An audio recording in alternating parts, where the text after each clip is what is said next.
Are you ready for a pop quiz? What is a war of choice? Is there another type of war? The answer to that is the subject of this episode of The Ancient Art of Modern Warfare. Hi, I'm Chris Mayer, Colonel, U.S. Cavalry Retired, and this series of podcasts is intended to be a kind of war college for everyone, working out the things I think every citizen should know about war to better exercise their responsibilities as citizens and hold their elected officials accountable for their decisions about war and peace. I haven't posted for a few weeks, mostly because the current armed conflict with Iran poses a lot of questions that I don't have answers for. This begins with the rationale for starting the conflict. To recap what I said in previous episodes, at first it looked like it was going to be a humanitarian intervention, much like previous military action against Serbia and Libya, but with stronger justification. Certainly, that was the message in the days leading up to the attacks. When the U.S. and Israel started the campaign, however, humanitarian intervention wasn't mentioned. Instead, we were told that it was a preemptive strike. We were told that Iran was about to launch attacks throughout the region which would overwhelm the ability of the United States, Israel, the Gulf states, and potentially other countries to intercept or otherwise protect themselves from those attacks. Fine. That would be a good reason. But neither the United States nor Israel have presented any evidence of that imminent attack. Trust is not a suitable model for establishing a just cause in going to war. As Ronald Reagan would say, trust, but verify. I'm still waiting on the verify part. Then there were the attacks themselves. To me, the center of gravity of the Iranian regime is clearly the Iranian Revolutionary Guard Corps, or IRGC. They control the ballistic missiles. They control the fast boats. They control most of the drones. They control the nuclear program. They are the ones who use violence against the Iranian people to keep the theocratic regime in power. In short, the IRGC is like a poorly dressed version of Nazi Germany's SS, if the SS was actually competent. Yet the messaging from the U.S. government does not seem to identify the IRGC as the center of gravity and make its destruction the top priority. Then there is the whole issue around the Strait over Hormuz. When I was active in such things, wargaming a potential conflict in that region always included Iranian attempts to close the strait. A major U.S. objective, therefore, was to keep the strait open. To do this, we would anticipate a variety of means and methods Iran might use to close the strait, and the full range of capabilities we and potential coalition partners could use to keep it open or restore it to operation. I find it difficult to believe that the Iranian action to close the strait took the Pentagon and U.S. Central Command by surprise. I also find it difficult to believe that the U.S., with or without active coalition support, cannot force open the strait to reasonably secure transit if we wanted to do so. So why haven't we done that? Finally, there is the blockade, of sorts, and its delay in implementation. The naval warfare's equivalent of Karl von Clausewitz is Alfred Thayer Mahan, who wrote The Influence of Sea Power Upon History, along with Julian Corbett's writing, from which developed the concept of command of the sea. I cited the work of both maritime theorists in previous episodes. Did the U.S. Naval War College stop teaching them?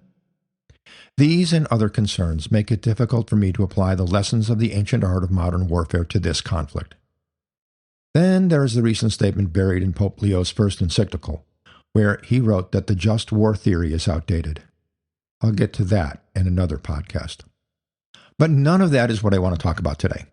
That's just background. What I want to talk about is a phrase, a talking point, really, which seems in common use by people who oppose this conflict and object to President Trump in general. They describe the conflict with Iran as a war of choice. This is used in a way that implies that this armed conflict is illegitimate or unethical. Like many terms used by any faction with intended political impact, the term is left undefined. According to classical philosophy, including the teaching of Socrates, Plato, Aristotle, and Aquinas, the first step in any logical argument is to define terms. Without such definition, there can be no logical argument. Rather, the intent is an appeal to emotion rather than reason. And I'll take that on today. What is a war of choice? Is a war of choice somehow illegitimate, immoral, or unethical? Has this term been used consistently in political discourse? The idea seems to be that a war of choice occurs when there are viable options to achieve vital national interests without going to war. This is contrasted with a war of necessity, where a state has no other viable options to war. The term war of choice was first associated with then Secretary of State Colin Powell. He was reported saying that the 2003 war with Iraq was a war of choice, as it was discretionary rather than an imminent threat to national security. Richard Haass, who worked in the State Department under Colin Powell at that time, later published a book titled War of Necessity, War of Choice. In this critique of U.S. and coalition partner invasion of Iraq 2003, Haass argued that the first war with Iraq was a war of necessity, as it met all the criteria of the just war theory. The second Iraq war, he argued, was a war of choice because he believed that we could have accomplished our security goals with Iraq, that is, a change in regime behavior and threat, without regime change, that is, without armed conflict. I suppose, therefore, that some people claim that the current conflict with Iran is a war of choice because, and I'm guessing here, there were means and methods other than armed conflict to achieve our vital national interests that were feasible, acceptable, suitable, and likely to succeed. But if that is the distinction, then why wasn't the NATO air war on Serbia in 1999 under Bill Clinton and the NATO air war against Libya in 2001 also denounced as wars of choice? Regardless, I argue that all wars are wars of choice, and not just Serbia in 1999, Iraq 2003, Libya 2011, or Iran 2026.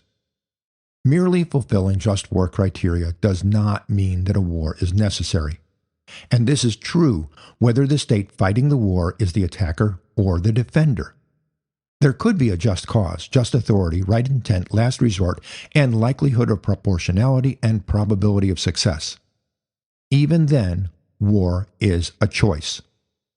A state could choose to live with the injustice, whether that injustice is being done to that state or it can acquiesce to a gross injustice being done by a third party. It could even choose to accept defeat and subjugation by a hostile power. For example, in the war between Russia and Ukraine, Ukraine has a choice. It chooses to fight the war. It could surrender, as Putin thought it would when he launched the invasion. Ukraine has, or one would suppose it has, analyzed the cost of resisting the Russian invasion against the cost of surrendering to Russia, and it chose to fight.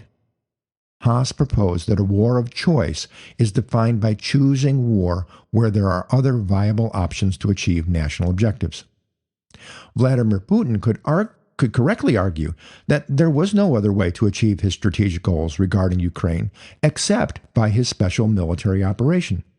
Therefore, according to Haass, for him it was a war of necessity. It was not. He could have chosen to accept Ukraine's increasing independence from Moscow's sphere of influence. Instead, he chose to go to war. Similarly, and contrary to Haass's premise, the first war with Iraq was not a war of necessity. We could have chosen to limit military action to defending Saudi Arabia and use other means to get Saddam Hussein out of Kuwait, or even accept his presence there. Colin Powell's memoirs even discuss those options as being considered. Instead, we chose to go to war. Just war criteria or vital national interests, therefore, are not enough to name a conflict as a war of necessity. The choice to go to war or not to go to war is always available. Therefore, all wars are wars of choice. In current use, war of choice is intended as a derogatory term. It asserts that some other way was available to achieve national strategic objectives without being specific about what feasible, acceptable, and suitable alternatives existed, and whether they were likely to succeed. National policy by slogan is not a rational model to follow in war or peace. The question is when to choose war, not whether war is necessary, not even when all other options seem to be unavailable. Clifford May of the Foundation for the Defense of Democracies wrote, "A war of choice is a conflict we decide to wage to achieve vital goals before our enemies push our backs against the wall." John F. Kennedy expressed a similar idea when he said, There are risks and costs to action, but they are far less than the long-range costs of comfortable inaction. In closing, war should always be a last choice. Ultimately, however, it is always a choice.